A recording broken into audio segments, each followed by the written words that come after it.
Chicken breasts pounded thin, blanketed around cold butter fragrant with herbs, breaded and then deep fried to juicy perfection.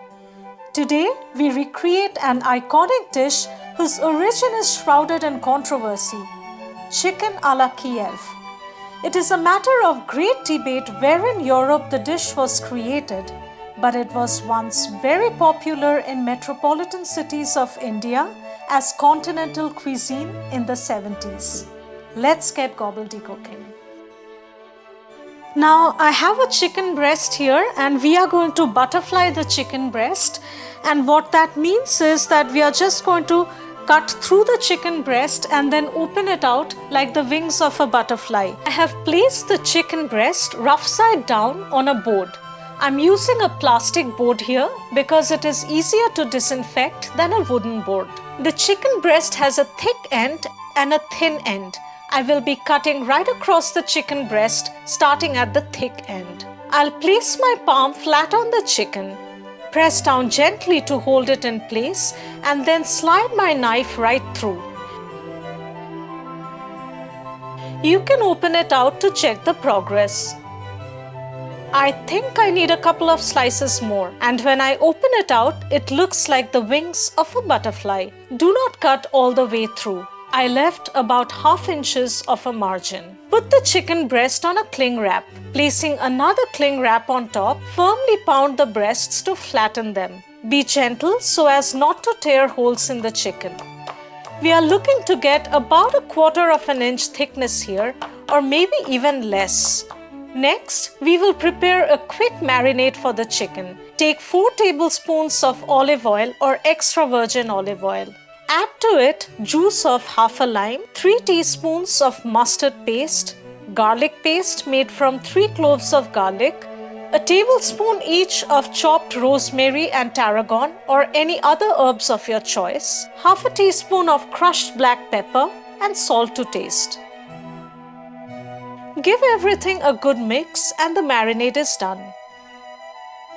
Take the pounded chicken breasts in a container. Apply the marinade generously on all sides of the chicken breasts to coat them well, and I'll use my hands for doing this.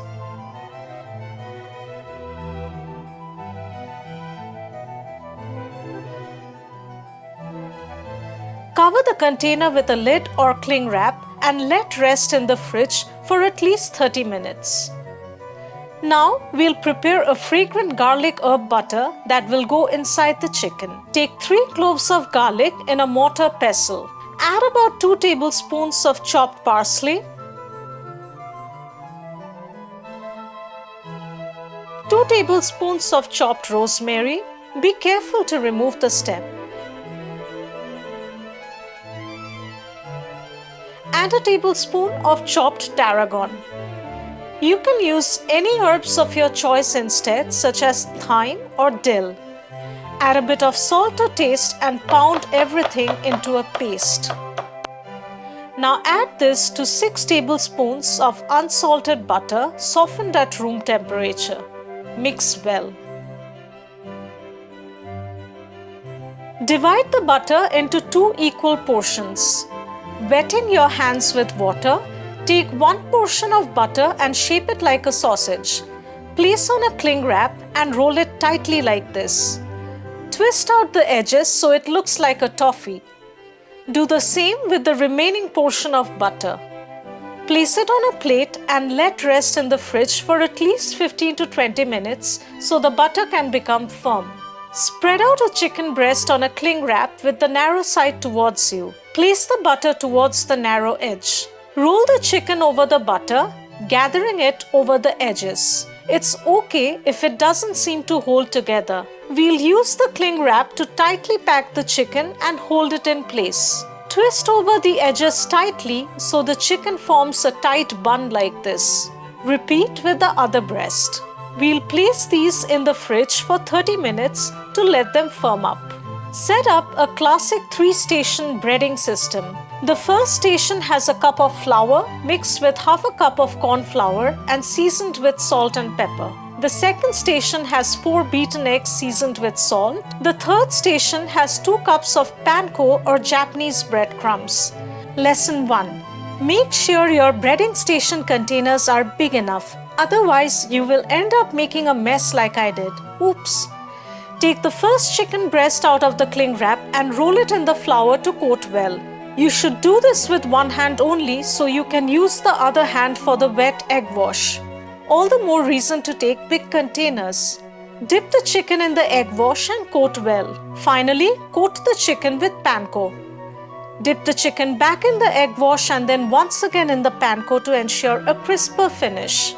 If you have holes or tears in the chicken breast, you can close them by alternately dipping in flour and egg wash. Once done, place the chicken on a bed of panko and repeat with the other chicken breast. Now place the chicken in the freezer for 15 minutes. This will help hold the chicken together and make it easier to fry. While the chicken rests, here's a bit of trivia about the dish. The origin of chicken a la Kiev is shrouded in political controversy. It is said that in the 1700s, the Soviet aristocracy, who had a fascination for French cuisine, used to send their chefs to Paris for training. The dish was probably created by one of these chefs. Some claim that the dish was created in St. Petersburg as kotlety Novomikhailovsky. After the fall of the Tsars, a simpler version of the dish was recreated for blue-collar workers. And it is said that chicken a la Kiev got its new name since the chefs of Kiev modified the recipe. Whatever be the true story, there is no doubt that this is one of the most iconic recipes ever created. Before proceeding to the next step, preheat your oven to 400 degrees Fahrenheit. Take enough vegetable oil or canola oil in a pan for deep frying and heat the oil to 350 degrees Fahrenheit. Gently lower the chicken in the oil. Fry for 1 minute in the hot oil. Flip over and fry the other side for a minute as well. Take out of the hot oil and place on a paper towel. Repeat with the other chicken breast.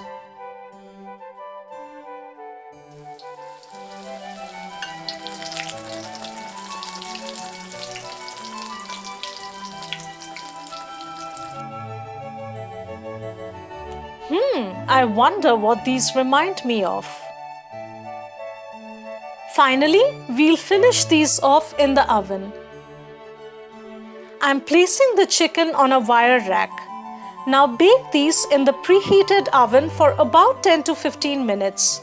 You can tell it's done when you hear the butter sizzling or when the outer crust appears golden brown in color. After taking out of the oven, be sure to rest it for at least 5 minutes to let the chicken finish cooking. To serve, place on a bed of creamy mashed potatoes and serve with some crunchy boiled vegetables of your choice.